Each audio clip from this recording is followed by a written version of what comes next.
Well, on that note, we get one scarab from that giant basket. On that note, why do you say we try this out?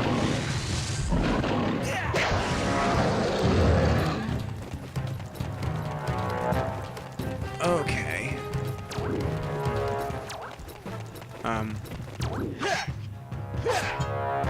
Okay. I remember what to do now. I forgot for a second, but what you need to do is kind of the opposite order of what I was thinking before. You stun them with the super ground quake. That actually knocks them on their backs. And then you quickly run, grab a fuel barrel, and throw it. This guy already got up by the time I figured out what I was doing, so fuel barrel's gonna do nothing. Good thing they put plenty of magic gems here. Your tail is in my way, sir. Sir. Sir.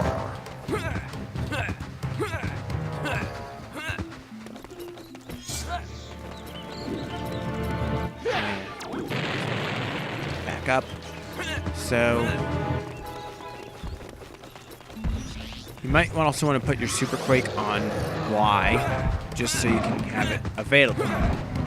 Also, it grays the option out if you don't have enough magic to do it, so that's kind of obvious at this point.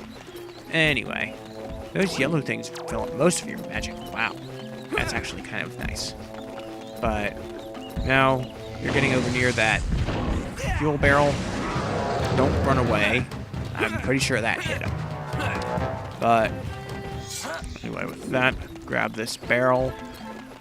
And can I get back to you and throw it at you before you get up? No, I cannot. You want to kind of lure them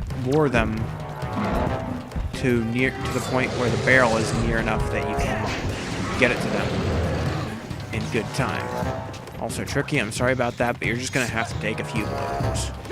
With that, you actually kill the red eye. And that is quite an impressive thing to do.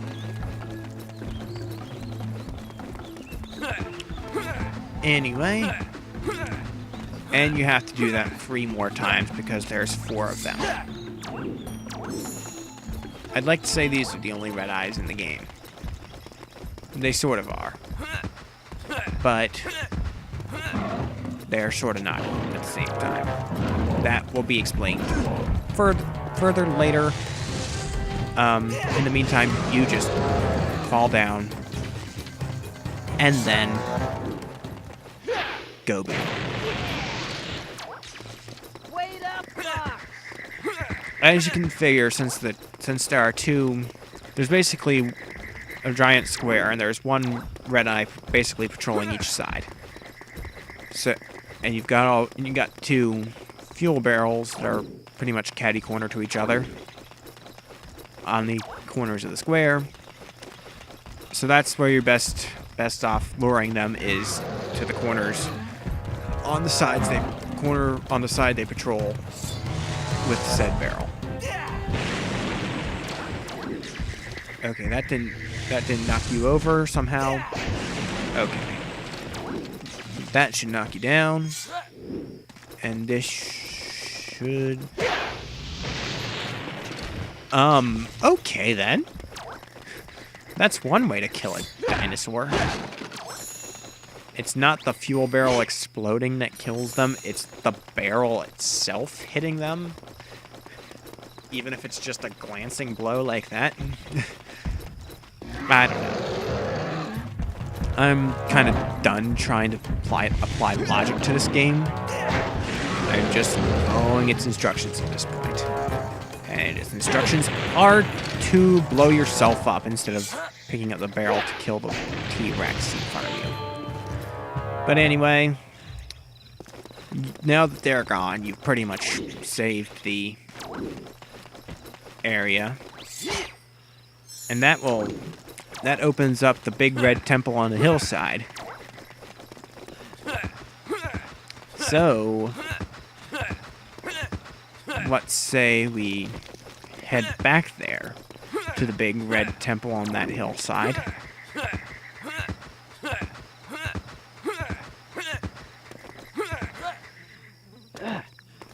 Getting anywhere in this game can take a little while. It's a thing.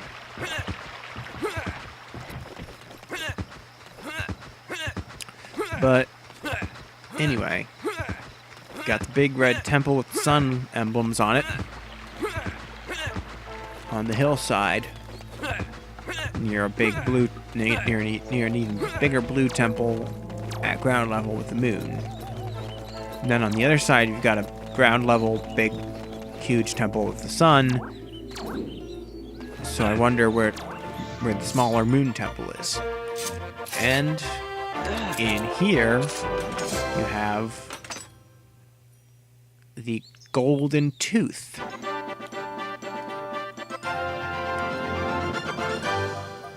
Gold red-eye tooth. Apparently one of them must have had some vanity issues and dental issues at the same time. Vanity issues. I'm already using that line. Ow. That was some heck of a fall damage.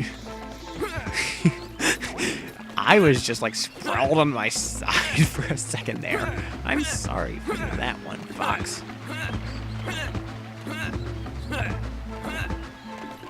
Oh boy. But anyway, what was the other thing that we were doing? We did 4 of. We killed the 4 red eyes to open the door, and we hit the 4 switches to make that ring appear in the river. I wonder what that could possibly get us. And also, there are kind of below ground levels a blue temple with moon emblems on it.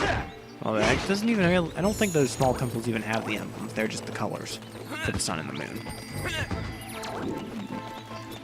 This place has got some pretty big sun and moon motifs, and I don't know, in general, I think it just kind of reminds me, like, it looks sort of, I don't know. I don't even know what it looks like, but anyway. So jump in the river, go through that, and that opens that gate. For a very, very short time that it'd be too long to climb out of the river and try and get there. This did not mean to hit the C-stick. So basically what we're gonna have to do while the Conveyor Belt of Doom music plays, essentially, is make our way downriver through these rings. And each time we pass through a ring, more time gets added to the amount of time the door is open, and another ring appears. Basically, and as far as how things are, when you can't stay in the swimming depth of the water, you want to be rolling on the surface, and when you can, you want to be in the water with the current. Anyway, I think time is not your best friend. Also, doing that is not a very good idea. Also, I barely made it. That could have been bad if I'd failed right at the end there. But with that, we get the silver red-eye tooth.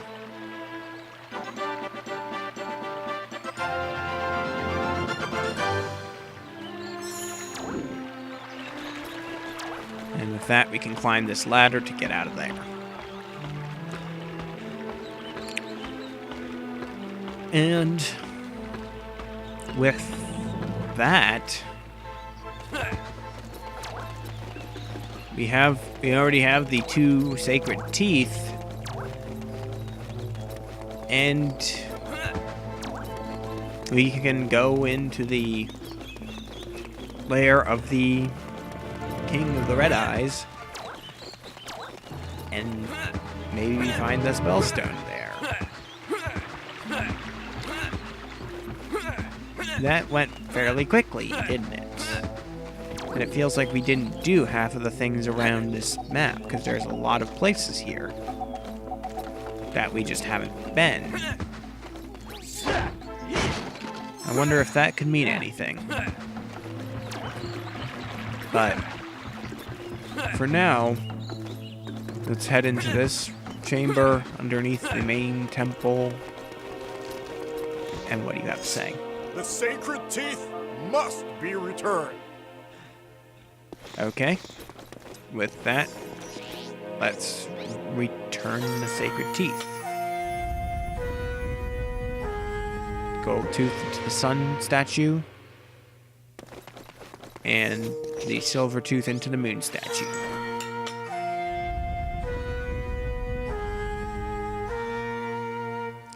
And that lowers a ramp and opens a gate. What lies beyond?